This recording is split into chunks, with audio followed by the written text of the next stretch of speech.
ನಮಸ್ಕಾರ ವೀಕ್ಷಕರೇ, ನಾನು ನಿಮ್ಮ ಜ್ಯೋತಿಷ ವಾಸ್ತು ಪಂಡಿತ್ ಮಂಜುನಾಥ್ ಶಾಸ್ತ್ರಿ. ವೀಕ್ಷಕರೇ ನೋಡಿ, ನೀವು ಯಾರ ಜಾತಕದಲ್ಲಿ ನಿಮ್ಮ ಒಂದು ಜಾತಕದ ಚಂದ್ರ ರಾಹು ಜೊತೆ ಅಥವಾ ಕೇತು ಜೊತೆ ಇದ್ದಾಗ ಏನಾಗುತ್ತೆ, ಆ ವ್ಯಕ್ತಿ ಅವ್ರು ಯಾವತ್ತು ಪ್ರೆಸೆಂಟಲ್ಲಿ ಜೀವನ ಮಾಡಲ್ಲ. ಏನಂದರೆ ಪಾಸ್ಟಲ್ಲಿ ಜೀವನ ಮಾಡ್ತಿರ್ತಾರೆ, ಇಲ್ಲ ಫ್ಯೂಚರಲ್ಲಿ ಜೀವನ ಮಾಡ್ತಿರ್ತಾರೆ. ಅಂದರೆ ಯಾವಾಗಲೂ ಭಯ ಆತಂಕವನ್ನು ತುಂಬಿಕೊಂಡಿರ್ತಾರೆ.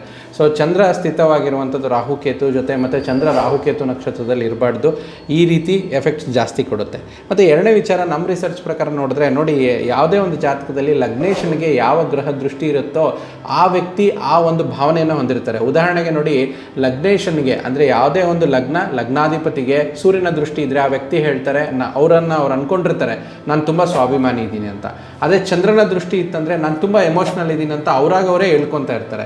ಅದೇ ಮಂಗಳನ ದೃಷ್ಟಿ ಇದ್ದರೆ ನಾನೊಬ್ಬ ಹೀರೋ, ನಾನೊಬ್ಬ ತುಂಬ ಒಂದು ಸೋಲ್ಜರ್ ಥರ, ಒನ್ ಮ್ಯಾನ್ ಆರ್ಮಿ ಥರ ಅಂತ ಹೇಳ್ಕೊತಿರ್ತಾರೆ. ಬುಧನ ದೃಷ್ಟಿ ಇದ್ದರೆ ಅವ್ರು ಹೇಳ್ಕೊತಾರೆ ನಾವು ಬುದ್ಧಿವಂತ ಅಂತ ಹೇಳ್ಕೊತಾರೆ.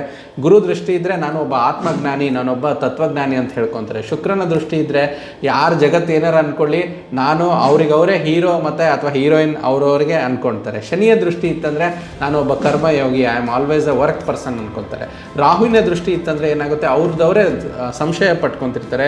ಕೇತುವಿನ ದೃಷ್ಟಿ ಇತ್ತಂದರೆ ಸ್ವಲ್ಪ ಏನೋ ಒಂದು ಅವರ ಬಗ್ಗೆ ಅವರಿಗೆ ಇನ್ಫೀರಿಯಾರಿಟಿ ಕಾಂಪ್ಲೆಕ್ಸ್ ಇರುತ್ತೆ. ಈ ರೀತಿ ಲಗ್ನೇಶನ್ಗೆ ಬೇರೆ ಬೇರೆ ಒಂದು ಗ್ರಹಗಳ ದೃಷ್ಟಿ ಪ್ರಭಾವ ಕೊಡುತ್ತೆ. ಸೊ ನಿಮ್ಮ ಒಂದು ಜಾತಕದಲ್ಲಿ ನಿಮ್ಮ ಲಗ್ನೇಶನಿಗೆ, ಲಗ್ನಾಧಿಪತಿಗೆ ಯಾವ ಗ್ರಹ ದೃಷ್ಟಿ ಇದೆ ಅಂತ ಕಮೆಂಟ್ ಮಾಡಿ. ಇಲ್ಲಿ ನೋಡಿದ್ದಕ್ಕಾಗಿ ಧನ್ಯವಾದಗಳು.